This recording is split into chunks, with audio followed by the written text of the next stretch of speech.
Bonjour, donc nous avons eu aujourd'hui en session plénière des thématiques différentes traitées, dont l'intérêt de l'étude de la prévention tertiaire, de l'adaptation des traitements et de l'évaluation de l'observance, en particulier de l'hormonothérapie. Donc tout d'abord, une présentation qui nous avait été faite par le docteur Thomas Bachelot sur l'escalade et ou la désescalade thérapeutique dans les cancers du sein qui expriment les récepteurs hormonaux et les cancers du sein HER2 amplifiés. Donc le docteur Bachelot a bien souligné qu'il y avait des essais en cours de désescalade de l'hormonothérapie en adjuvant, en particulier pour les petites tumeurs, avec 2 essais portés par Unicancer. Il a également souligné un autre essai plus spécifiquement pour les tumeurs mammaires RH+, à risque intermédiaire, qui testent l'intérêt de l'association d'une hormonothérapie et d'un inhibiteur de CDK4/6 versus le traitement standard qui pourrait être une chimiothérapie et l'association après d'une hormonothérapie et d'un inhibiteur de CDK4/6.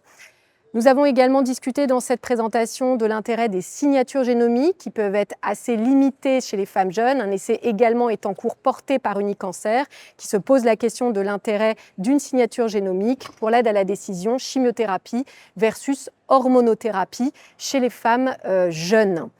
Puis nous avons eu une seconde présentation portant sur l'adhérence et l'adhésion à l'hormonothérapie, qui est une réelle question qu'on se pose justement face à l'avènement aussi de l'adjonction de thérapie ciblée en adjuvant. Donc l'adhérence à l'hormonothérapie qui est liée à certains facteurs non modifiables, l'âge jeune par exemple, ou l'âge, les personnes âgées, les comorbidités comme il a pu le souligner, mais également les effets secondaires qu'il faut qu'on apprenne à mieux gérer.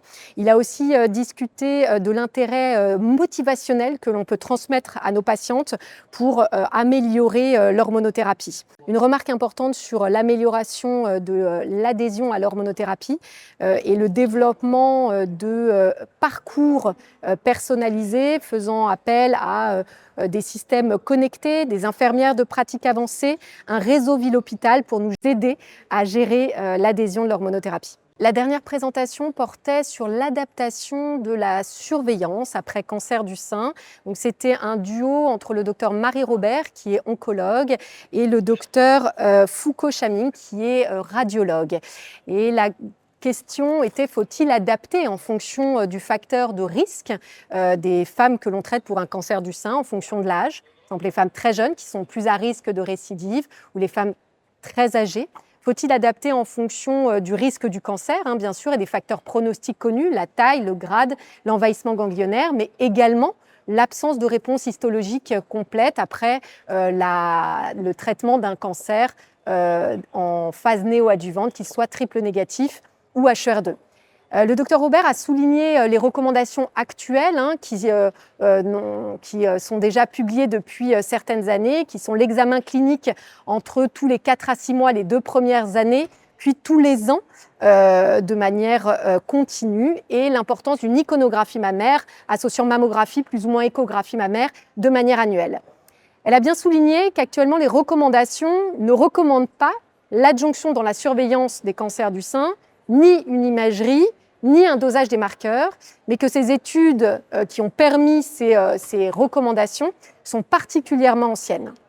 Donc la question, c'est quel est l'intérêt actuellement d'associer chez ces patientes éventuellement à haut risque une imagerie dédiée comme par exemple un PET scan et éventuellement la recherche d'ADN tumoral circulant. Donc vous aurez toutes ces réponses en regardant le replay des présentations de ce congrès sur le site dédié.